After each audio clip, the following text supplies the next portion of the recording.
Welcome to this week's episode of The Nero Show. In today's episode, EF Pro Cycling have been riding fake LAB71 frames. We discuss it all. US bike reviewer Ben Delaney is reviewing some of the biggest bikes on the market. Chris has a secret chain guy. I've got a secret wheel guy. We discuss the underground equipment scene. If you receive kudos, are you obliged to return the favour? We discuss Strava Etiquette.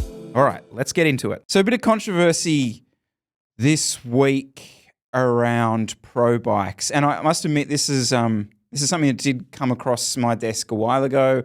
Not sure I thought it was a nothing burger, but See, that's weird because I thought this was massive news. I lost it when I saw this because this was sort of what we've been talking about, but black and white. So EF Pro Cycling put up their team bikes for sale on their website, put all the specs out, and we went in and looked at the description of the products. The description of the frames said super light, high mod carbon construction. And then you scroll down a little bit further and it says, please note, although the graphics include LAB71 branding, the frames are high mod specification. And for those that aren't aware, the LAB71 is the top of the line Cannondale frames. And then below that, you've got the high mod frames. So at least for some period of time, the EF Pro Cycling team were riding the lower tier carbon frames, fake painted as LAB71 frames. Now, I'm not sure if they're still doing that or this is something they were only doing for a short period of time. I don't know how long this went on for, but for some period of time, EF were fake advertising LAB71 frames. And this is massive to me. Yeah, this has got you riled up. Yeah. I know it's got you riled up. Look, for me, when I first saw this, a little part of me was like, oh, so they're not riding the top of the line. Oh, that's cool. That's they're on Ultegra. Fantastic. That's a little nod to the people. But it's that massive LAB71 painted on the seat tube that is just, there is no escaping that this is, I don't know if this is trying to mislead everyone, or they didn't think it would turn into this. Oh, that's black and white misleading. But then why sell it now? Like, this is, like, surely if you thought this was a big issue, you would just go, I think we'll keep this on the down low. Or you would paint over that LAB71 and just make no mention of it. Like, this is just dumb. Okay, surely. well, let's think about it then. Maybe they don't think it's a big deal. Maybe they just put it in there. Maybe they thought no one would notice. Either way, I think it is a big deal. If they did think it wasn't a big deal, I don't see how, because that's false advertising, 100%. So, a couple of things. Like, why would they have been riding the high mod frame over the LAB71? I don't know. There's plenty of reasons. Firstly, cost. Maybe the LAB71 frames were more expensive, and how many frames they're riding, it would be cheaper. I think probably the most likely reason is that they just didn't have the LAB71 frames in stock at the start of the year. So they did a run of the high mod frames, and maybe they're on the LAB71 frames now. I don't know. Who knows? I mean, there's a couple of other performance-based reasons. Maybe the LAB71s, because they're lighter, they're more brittle. So they were just worried that with all the crashes that they would just be going through the frames a lot more frequently. And maybe the LAB71 version isn't as stiff. And they wanted the high mod frame, which is potentially stiffer because it's heavier. We don't know. That's the reasons. I think, though, that it was probably a stock issue. I know it's just like in start of the year, teams have issues getting group sets. They have issues getting heaps of stuff. So it wouldn't be surprising if they just didn't have the LAB71 frames in stock. That doesn't excuse it, by the way. If you only have the high mod frames, just ride it with your high mod logos. The reason why I think this is such a big deal is because you're advertising the LAB71 frame as it's ridden by EF. I went on the Sigma Sports website, stock Cannondale. Big, massive banner, EF Pro Cycling photo, and it says, raced by the world's best.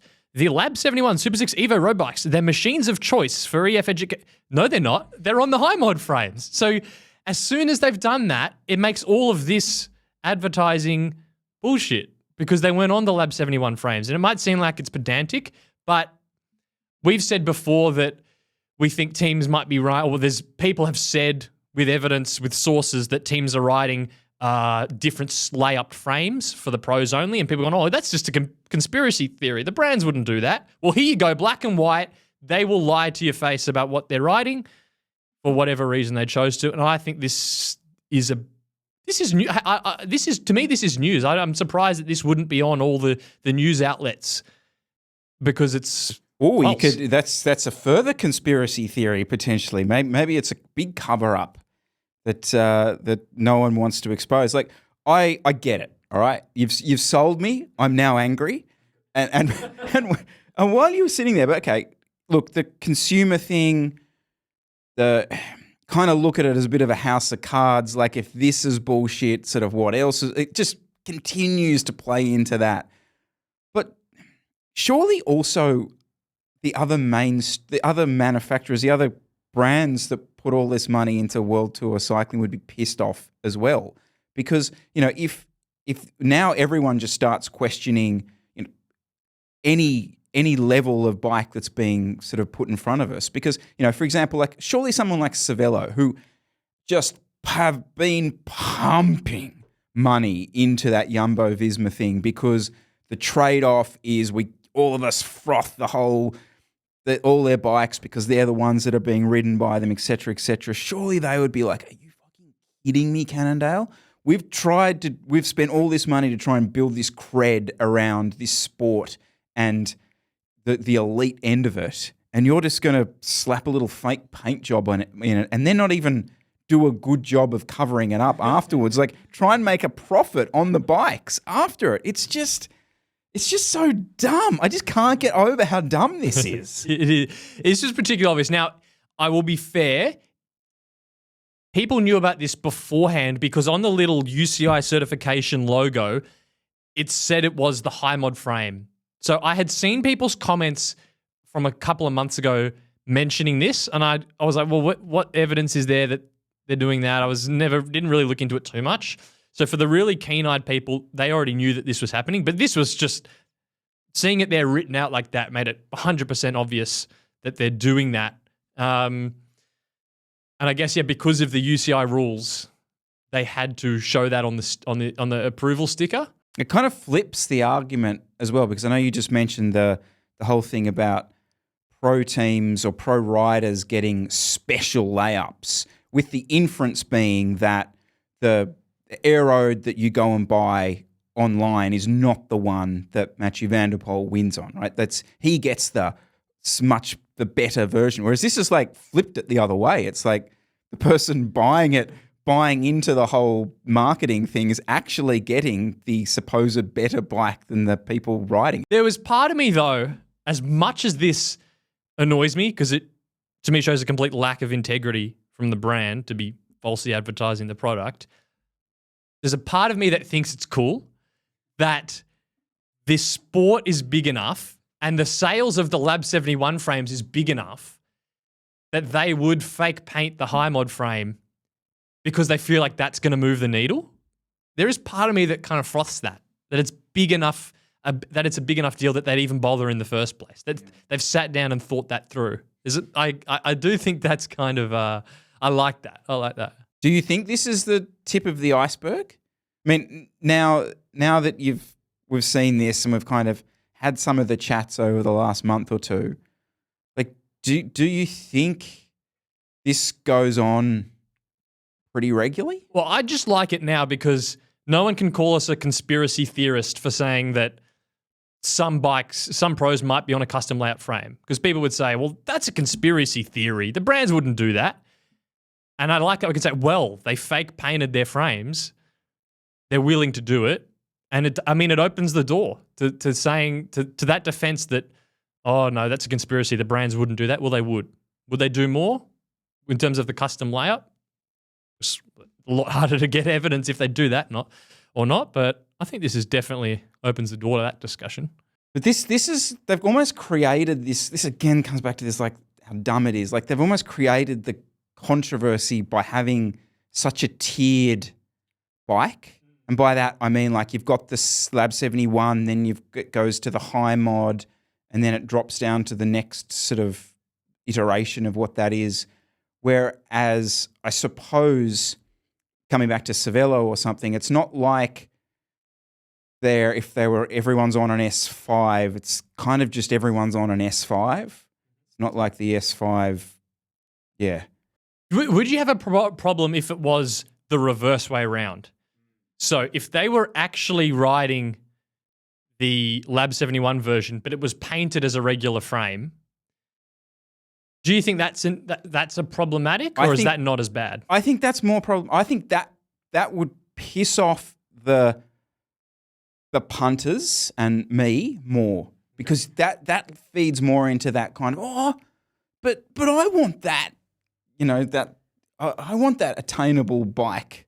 Because Pinarello did a similar thing. I mean, they were open about it, but when they had the Dogma, then they had the Dogma X Lite that like Froomey and stuff ran, and that was out there. So other brands do it, but yeah, imagine if Froomey was on a X Lite painted as a regular version.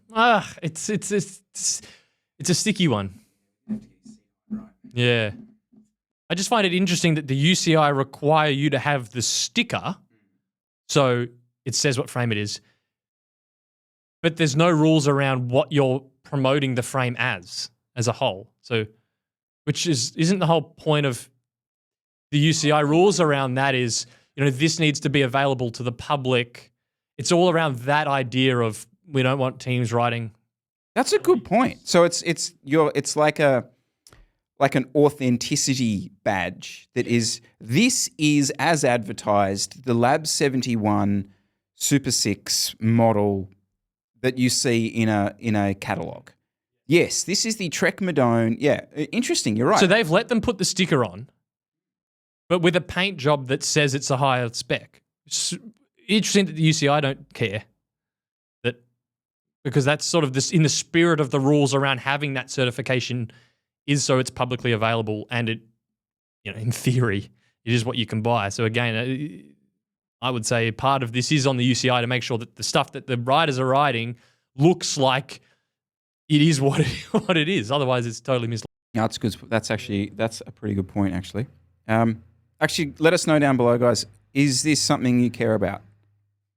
It's potentially a nothing burger. Yeah, it's potentially a nothing burger, but you've convinced me, so maybe we've convinced you. My Strava's blown up, Jesse. It's blown up. That was really cool. I woke up the day after last week's episode came out, I'm like, holy crap. Yes, well, the people that have come and joined my Strava bubble have been blown away with some of the incredibly interesting bike rides that I've been doing, and they are just lapping it up. I think they've unfollowed by now. Pretty much. Oh, he just goes to Centennial Park. Okay, unfollow. But I do want to have a bit of a Strava chat. I did downplay it, the premium aspect of it. It's not doing enough, but let's be honest, it's still the social media community of cyclists. Like, it's bigger than anything else. 100%. Yeah. Okay. Which, and any social media, comes with some etiquette.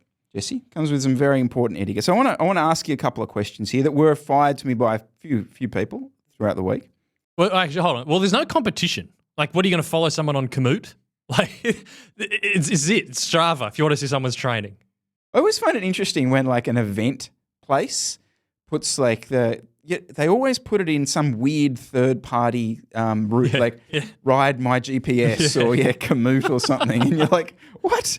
You convert over to Strava, fine, okay.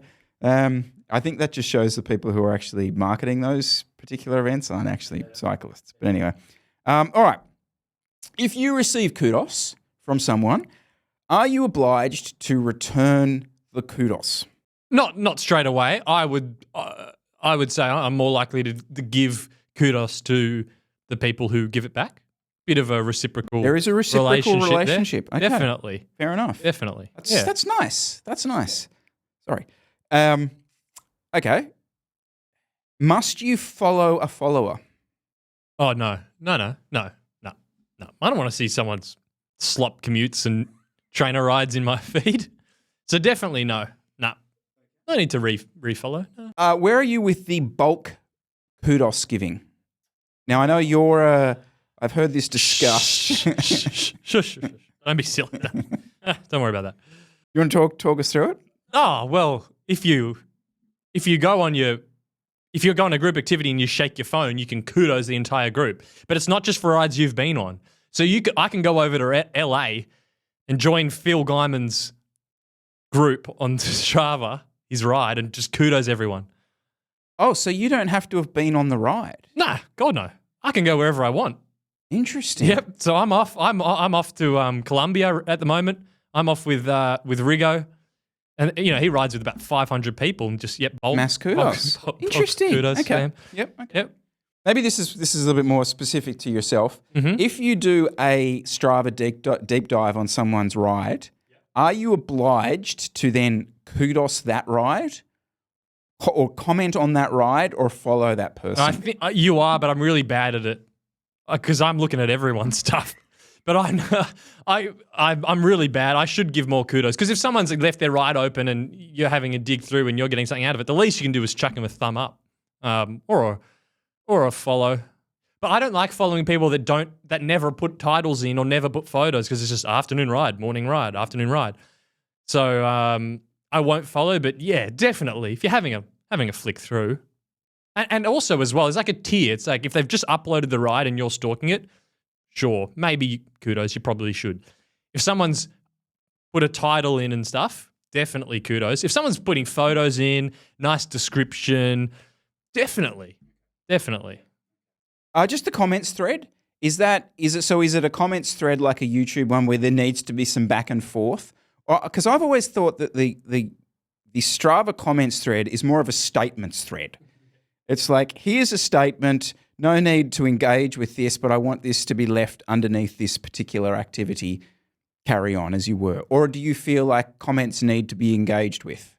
Obviously. No, it's a clunky, isn't it? Because you can't thread on an individual comment, so stuff just gets thrown all over the place. So no, it's not a place for chit chat, I would say. So I find that awkward. Like if there are a few comments and there's a bit of banter going on, I might reply to one of them. And then it kind of all the other people who commented are like, well, why don't I get a reply? Like, fair enough. That's probably unfair on you. But yeah. All right. So because there's no easy sort of like, no, it's very awkward in there. Yeah. Yeah. Any other ones in Strava etiquette that need to be discussed? If you go for a ride, are you starting your ride as you leave the door and incorporating everything for as long as you're out and then stopping it and one block upload? Or are you a splitter? Ride out. Warm up, race, ride home, cafe, to home. There's people out there and there's like 6 or 7 files for the same ride. What do you do? I think, and I'm passionate about this, Jesse. It's an activity, all right? And it's like the person who sends you 7 messages, 7 one-sentence messages individually in a text format, and your phone just beeps at you for 20 minutes because you're receiving all these messages in one go. That is not how you interact. And that's not how you should be interacting, because it's a community here. We're trying to, you've got to be conscious of your followers and what they're seeing. So I don't want to see you riding to there, you doing the event, you riding back, and then this other little bit that you did. The commuting thing, I will accept commuting because I actually think Strava handles that quite well. It seems to drop if you click the commute button. It seems to change the way it sort of appears in your feed, so it's not sort of just flumped in front of you like it would be a normal ride. So I'll accept that being split, obviously, but full ride, full activity. Just there's no argument here. Yeah, but there's some real Strava frothers out there that like to split it because it pulls the average speed down. You go and do a race and it's a nice 42k an hour average, then you tack on the extra bits and suddenly it's 33. It doesn't look as good. That's where the lap button comes into. And for those of you that want to dive in and have a look at the activity, Jesse Coyle, you'll see it. I'll be in there anyway, so it doesn't matter. Okay. Look, I have outed myself in the past here that I have been known to end my ride before getting quite to my door for particular average speed reasons. I'd like to say just publicly that I've overcome that. I've worked through it. I've step by step process. and I'm now through the other side. I'm quite happy with whatever the average speed of my ride is, and 9 times out of 10, I'll be ending ride at home. You know something on Strava I've never been able to do, and I've applied multiple times, is to be a Strava Pro. You know, you get the little badge. Because I've had a look through. They're not all pros. There's some people on there who are not strictly pro. And I've gone, you know what? They could throw me one in there. I'm close enough, sort of on the periphery, like, you know. So and you submit your form to get there, and you got to put your info through. I keep getting thrown back. You're not big enough on Instagram. I feel there's a real crossover between the Instagram influencer and the Strava Pro. That's your angle. I think you've got to hit Instagram. Well, I almost harder. have more Strava followers than Instagram ones. It doesn't, but that Strava don't care. It really bugs me because I really like that little icon. I don't know, of all the things I want to be a Strava Pro. Yeah, it would be nice.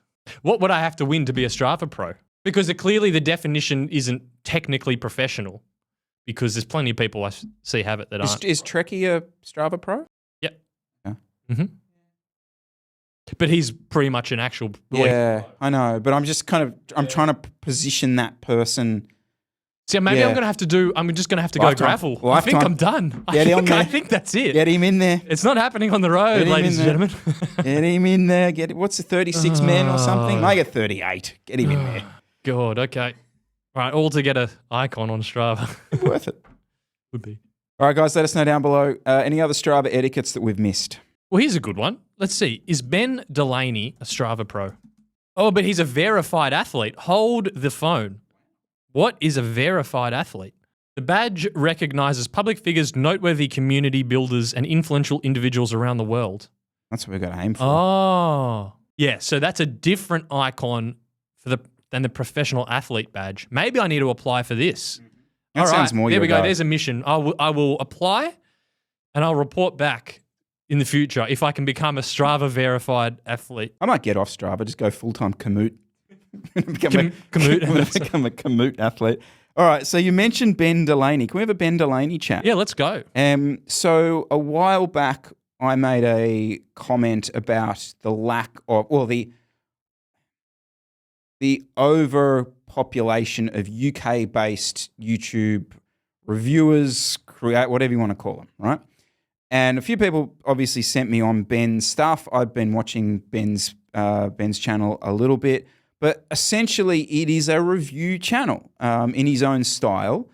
There's a little bit of a backstory about him that you did a little deep dive on. Yeah, well, he's pretty well known because he was the Bike Radar sort of main talking head and was pretty experienced and looked pretty fit in the videos. So he was always in their videos, and now he's gone his own way, started his own YouTube channel, and is kind of that example of when that sort of media space, probably 2-3 of the last 2 to 4 years, started to drop.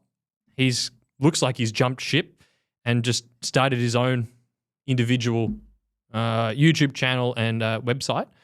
I don't know if he still does the journalist, if he's like a guest writer, but it's not his main thing anymore. It looks like this is really what he's pumping his effort into because he's uploading really frequently and is getting some pretty good views. So interesting to see that kind of journalist in the media space, in the legacy media, as Chris likes to call them, go his own way and looks to be pretty successful. It is. I mean, it's similar-ish to the kind of Dave Arthur, I suppose, story in the sense. But what about the reviews themselves? Like, okay, this is kind of what we were asking for, isn't it? Like another review channel, spend some bit of time on the bike. I mean, have you watched many of his reviews? Do you rate his opinion on the bikes? Where are you at with him as a reviewer? If we're putting him in the space of Cam Nichols, a Dave Arthur, where does he fit? Yeah, good question. Really good question. So the first thing is that what I do quite like about some of the stuff that he does is when he gets the bikes, and we'll talk about maybe how he gets the bikes in another time, but he gets the bikes and he does an event on them a lot of the time. Like, for example, like when he got the Canyon Grail, he went and did the Big Sugar Lifetime Grand Prix race on it. That's pretty common for him, that he will will do an event and he'll, the style of the video is normally he talks about it a bit, then there's a bit of B-roll of the event, then he kind of sits down. Sometimes he's still in kit, still sweating up in his Castelli gear, and he'll sit there and he'll actually just give the opinion of the bike, how it performed on the day, et cetera, et cetera. So that style of thing is kind of what I would have been calling for, because it is someone who's actually putting themselves and the bike to a pretty decent test. The problem from my perspective is I have no interest in how the Grail performed at Big Sugar, because it's not really relevant to what I want to know from a bike. But in terms of the style of stuff, yeah, I don't mind it. Okay. But the problem here isn't, I don't think, with the style. It comes back to this whole issue that we have on YouTube. It was like one of the first topics I reckon we talked about in the channel, which is, to make this work for him, he has to somehow have an arrangement with these brands, okay? Because he goes through them. I'm on his front page of his channel. BMC, Fazari, Canyon, Trek, some decathlon thing, Reet.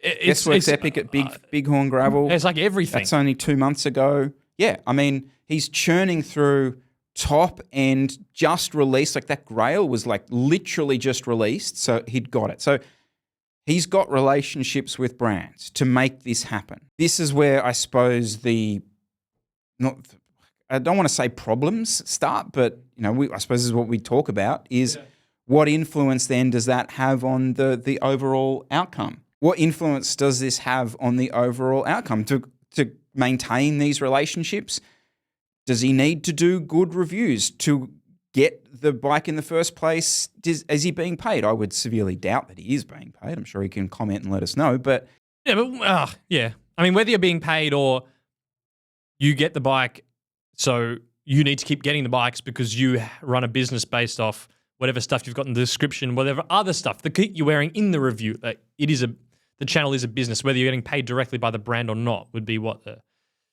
Hambini fans will be getting up in arms about in terms of the reviews.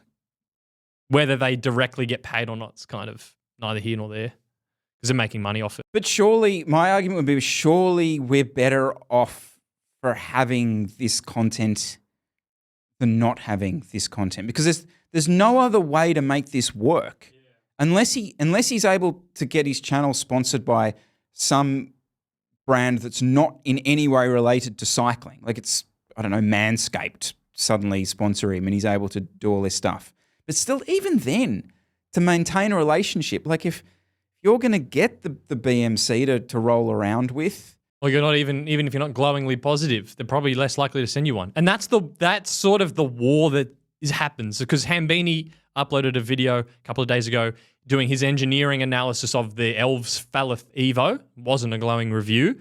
And then in the comments, there was the classic pile-on of, oh, well, the reviews on this elsewhere aren't any good because they're getting paid to do it, making money off it somehow, that sort of thing. So there's that side. From the other side, I'll look at like Ben Delaney and his channel.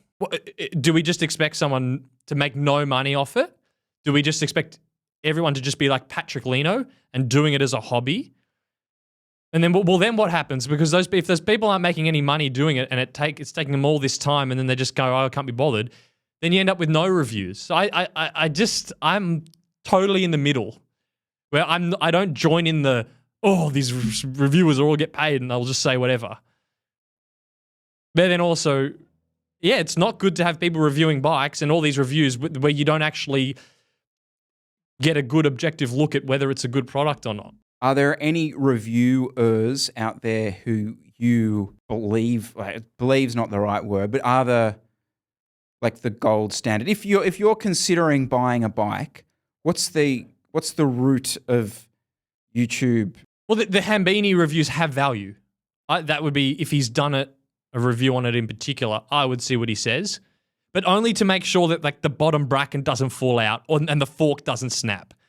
He doesn't really review it in a real world sense. So it's more like I'll just quickly check the Hambini, make sure it's somewhat safe and decent value, and then you've got the complete other side which to me is a Dave Arthur review, which is the pure, nothing really technically sound, but just a vibe check on it. Complete opposites. I think both still have value. The problem is coming to the middle ground is a little different. I think Cam Nichols has tried to shoot the middle ground where he gives the Dave Arthur vibe of the bike. He also tries to take the bike to experts and mechanics to be looked at. But he's so earnest that he can't get the bikes in the first place. And this is the problem. Like he's so far the other way where it's like, oh, I can't be paid, or I can't have any relationship because I need to be independent, et cetera, et cetera. But then, we might get 2 or 3 reviews a year of and maybe only one mainstream brand a year. And therefore it becomes like, well, it's not really a review channel. And like Cam would probably agree, it's not really a review channel.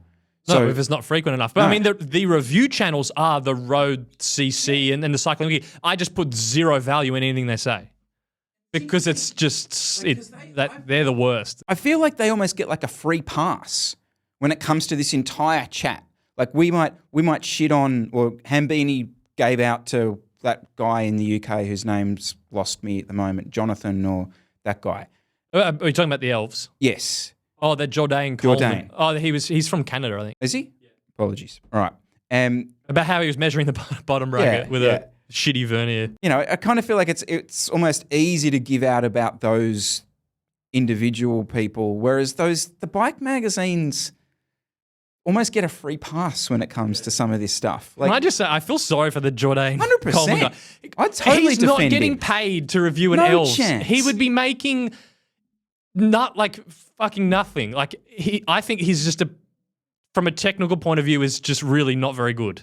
And I think people have told him that, and he seems not to listen. I just kind of feel sorry for him. I don't think he's intentionally.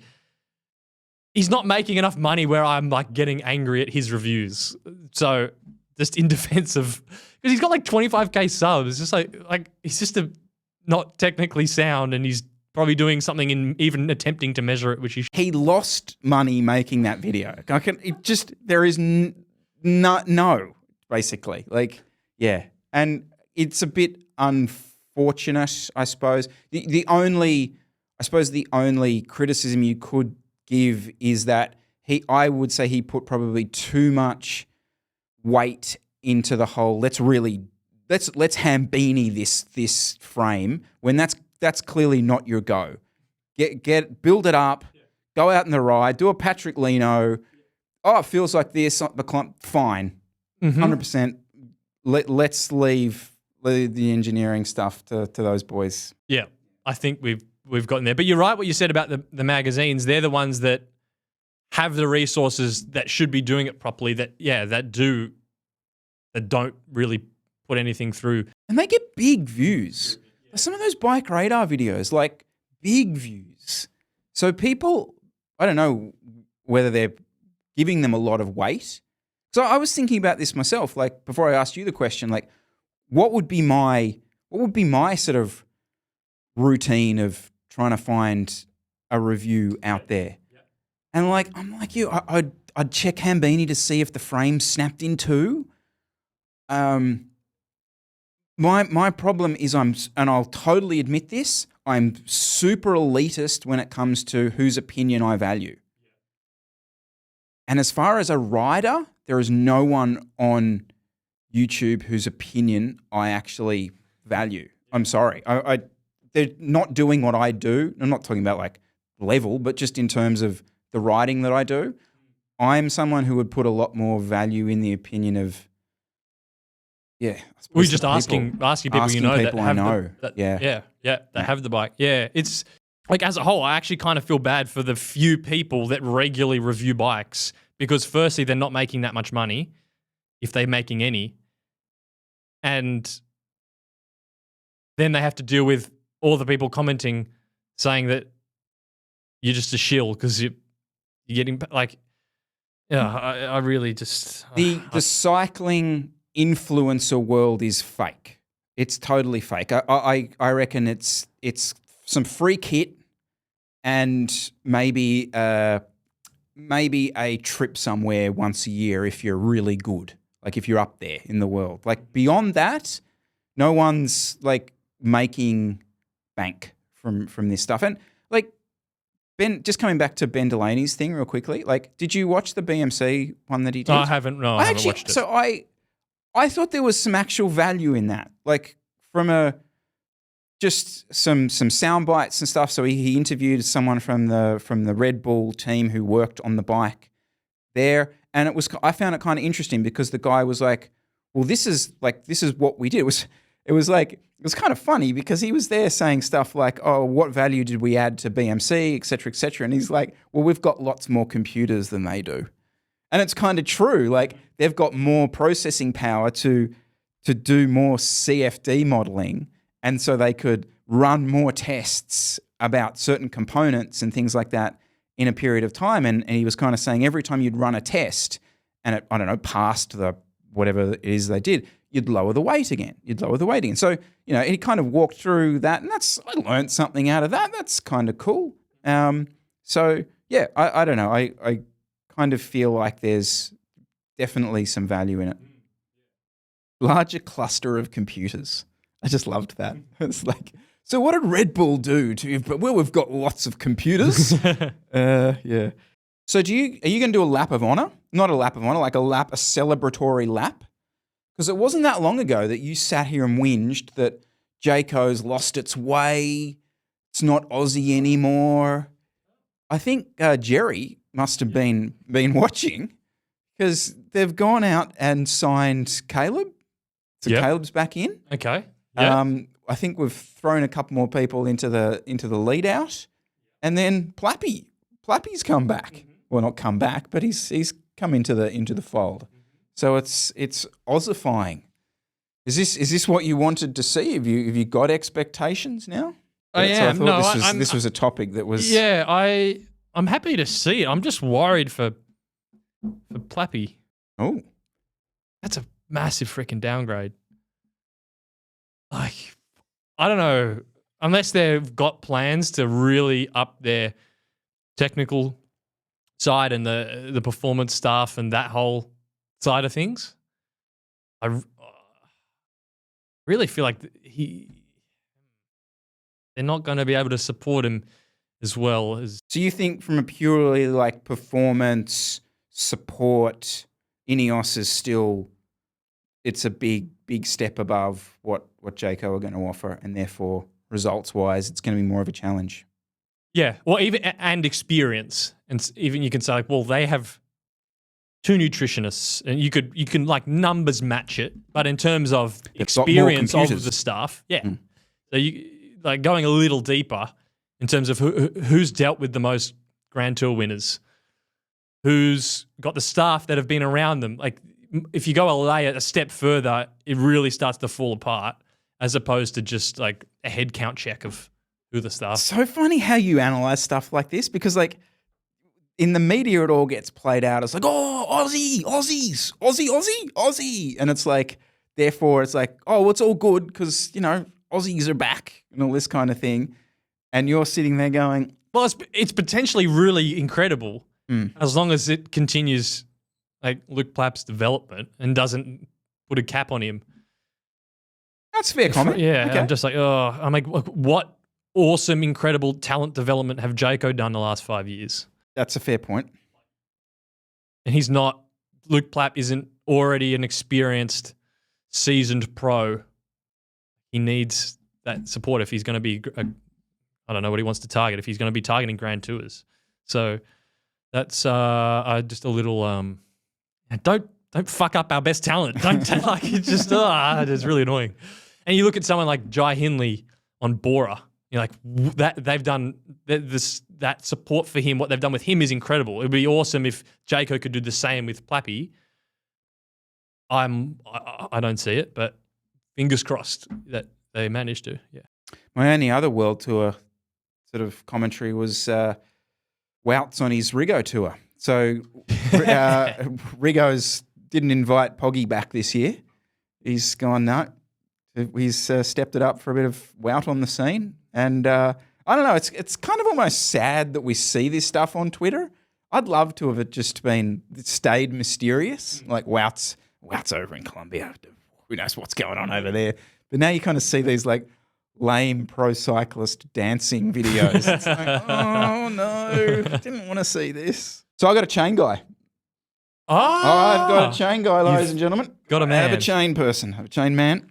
Sends me full waxed little fellas. I will drop a link in the description. I didn't ask my chain man whether he wanted a shout out or not. So what's the system here? So does he do international or is he Aussie? He's Australian. He's a Brizzy boy, young little kid. In fact, I think he was racing out in Tasmania. So he's got a little side business in the garage, cooking up. I've never used a wax chain actually. He gives you a nice little. It's like you're buying a puppy.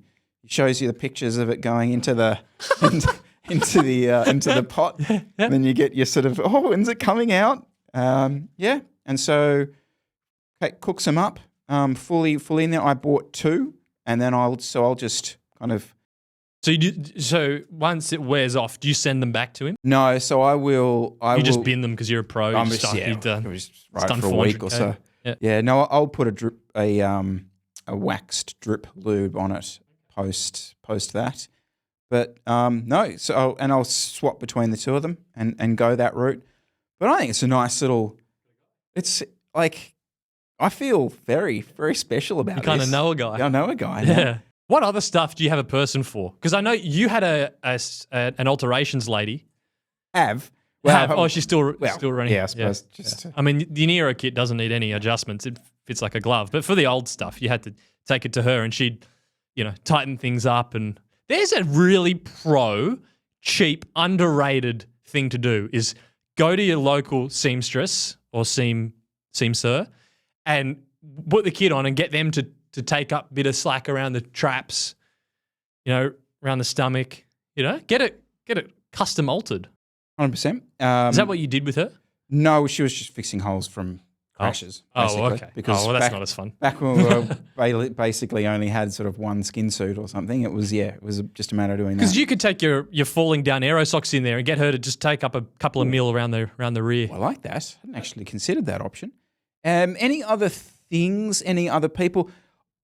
No, which, I feel like that the day of because there was the day where there was almost like the garage mechanic who operated classically out of their garage. It was sometimes like a former domestic pro type sort of person, and you could he could squeeze you in, fit you in, that sort of thing. I know there was one on the Northern Beaches in Sydney who did it, but I don't know if it exists anymore. Yeah, it doesn't really. I reckon maybe not in Australia. In the UK, I reckon there's definitely a bearing guy. Oh, yes. So if you're off doing your TTs, you're coming out of winter, and you just take your bike to your bearing guy, if you know one, and he'll do you up with ceramic, low friction oils. That's got to exist, I think. I think mountain bikers have suspension guys. I think that's a whole separate little community that's I've got no idea about. But yeah. Set your. I mean, you've got your standard, you've got your mechanics, you've got your bike fit guy. I know a guy. There's also a foot guy, custom footbeds, and it doesn't necessarily need to be linked to the bike fit. So you might go and see your bike fit guy, and then go to your foot guy, and he'll custom mold your shoes in custom insoles, and it's a whole separate procedure. So there's definitely a foot guy that exists. The bike behind you there, the Devlin, so that's a steel frame bike that is built in Australia. So it's a steel frame custom bike built in Australia, and that's a guy. So there's a whole community of the steel frame building community in Australia is half a dozen people, or maybe a dozen people, and they are proper garage based. There's no one in an industrial sort of center doing this stuff. It's garage based sort of bits and pieces. So I don't know. I could potentially claim I've got a frame guy. Your frame guy, yeah. But yeah, and that was the other kind of thing I was going to mention. I'm pretty right in saying there's no full-time Australian steel frame builder. Everyone's doing it as a side project? I got plenty more here. Wheel guy. Wheel guy. You don't run stock wheels. No. So you got to go take it to your wheel guy. Checks tensions them up, potentially, also changing the bearings up, rim tape. Just make sure that they're ready to run. Balance them. Make sure they're all even. So definitely wheel guy. Also, underground carbon repair guy. If you crack your frame, you don't necessarily go to a shop or a professional carbon repair guy. There are blokes back of the garage set up that'll just wrap some weave around, epoxy over the top, and will just get you by. So that also exists. What's next? I think tyre guy. Yeah, I'm almost at that stage you are a where tyre I guy. would see a tyre guy Yeah. just because my setups haven't nailed it. I'm probably going to be a bit wet. It's a bit of a twisty course. What do you got for me? Oh, let's have a look here. We've got some wet slicks. Yeah, but it goes beyond just installing the tire, because you've also got a tire preconditioning. So there was also, I heard, this was a few years ago, Tour of the Tropics, wet criterium technical stage.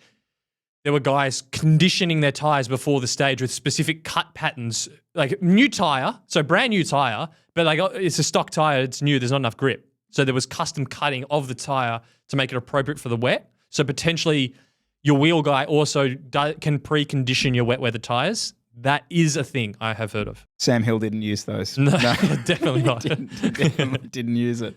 Yeah, I like that. Yeah, I could definitely get around a tyre guy. I think with that whole gravel scene, there's got to be tyre guys. Definitely. I reckon they're doing custom kind of like your custom tread. So you got a big sugar tread. You've got your Dirty Warnie tread. Yeah, dirty Warnie tread. Not dirty Kansas. They've changed it. Can't say that. Unbound. Your unbound tread. Like you can't run stock tires. Not if you're doing big gravel. So you're going to be running your custom tires. Yep, definitely. I got so many guys. I got another one. Your custom drink mix guy. Oh, And wow. He's custom blending. Ben Carmen was doing this back in the day. He had his custom blend. So you got Leo, yep. blokes would rock up and there's got like bags of powder for your guy. So if you know a guy, he'll just bulk mix them in buckets in his garage and then he'll give you the hookup.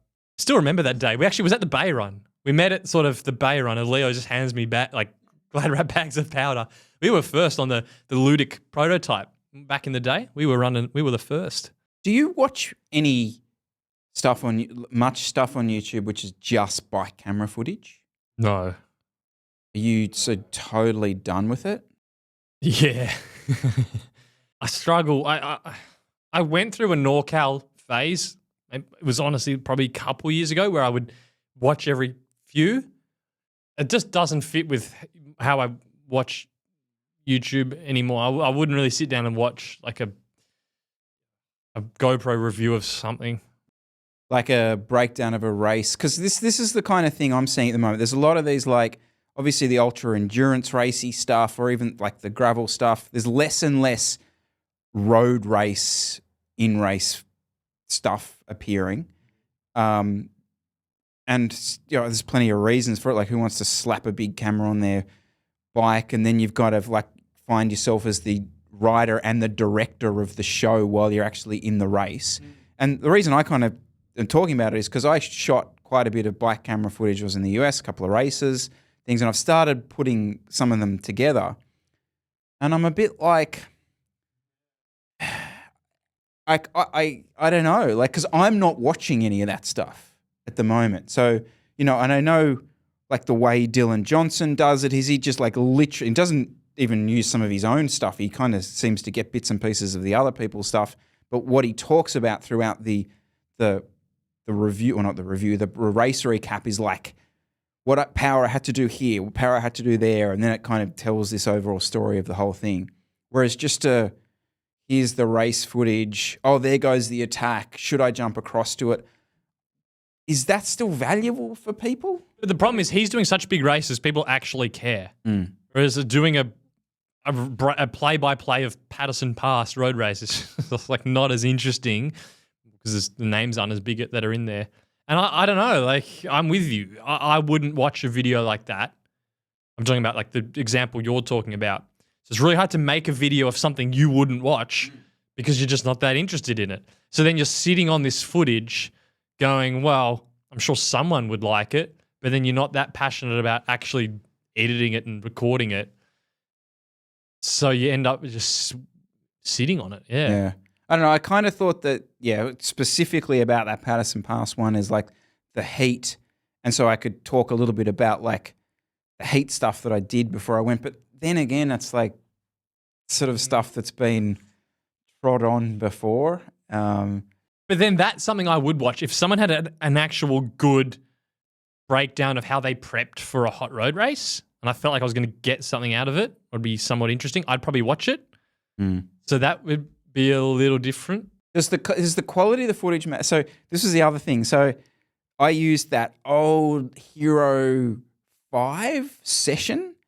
Oh, a session? Yeah, the session. Oh, okay. And it's like, because it's the lightest and the littlest. And that was a super hilly race. It was like 2,500 meters of climbing. And I was like, I didn't want to slap some big camera on there. So, the actual quality of the footage is a bit shit. And so then it becomes like, maybe I'll do lots of cut or like it's really on the edge of whether or not it's usable. So I don't know. I suppose there'll always be space for like a big crit in LA with like Legion doing lead outs. There'll always be plenty of people keen to watch that stuff, but just pure good old fashioned bike footage. Because I can already see the thumbnail. It's like, oh yeah, there it is. We've got the crit footage from a month ago, 2 months ago, and we're just like, well, we're just going to talk over it. I mean, I probably wouldn't watch that if it was someone else's. So why would I insult the audience by making it like and it's like, well, what are you going to say? Oh, I followed an attack here. And that's the other problem. It's like anytime you start talking about this stuff, like in hindsight, it makes it all seem like it's all calculated. Do you know what I mean? Like you're sitting there talking about it. It's like, oh, there goes the move. This is the moment I'd thought about it and I jumped across. I'm like, that's not what my brain during a race is like a mess of just snot and I don't know what I'm doing. And then to sit back afterward and like break it down and talk about it analytically just feels like completely fake sometimes, you know? Mm-hmm.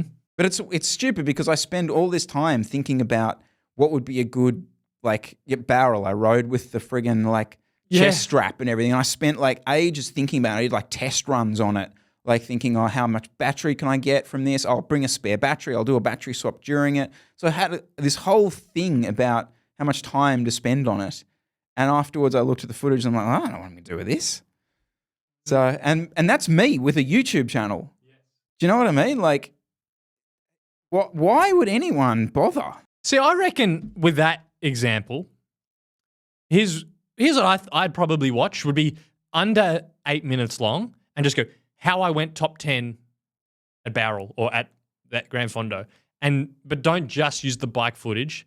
I'd probably bring in some nutrition stuff, a bit of equipment, pacing kind of stuff, how the race played out. I reckon you could, if you put that into something short, like you don't need to extend it out over like 20 minutes, like your gravel stuff. I'd watch it if you did that. The full story type thing. Okay. You just feel like someone's watching and they're kind of like, what do those Highlanders guys do? That's a pretty good ride. That's pretty quick. I think that'd be interesting. And that's where I think there is value in. So I had the chest strap and it was like 4K, 60, like it looks sick. Like that angle, I reckon that actually matters in a scenario like that. Whereas the bouncy Patterson Pass, like blown out, no stabilization Hero 5, I just don't think someone would watch it. I reckon we just start doing Instagram influencers things. Just today's episode. Oh, yeah. Rafa. Maybe we could just be brought to you by Rafa. Fake, just totally. Let's just fake it till we make it. Yeah, let's add. Who do we want? I reckon we just go Keish. I reckon we just give massive shout to Keish. No, if we're going guys, episode 58. You're gonna fake it. You go. Red Bull. Yeah, all right. You go up there. Brought to you by BlackRock Investment Management and Risk Advisory Services. Fantastic. All right, I reckon that's us done this week. Jesse, thank you very much for your time. Thank you. We will see you again next week. See you then.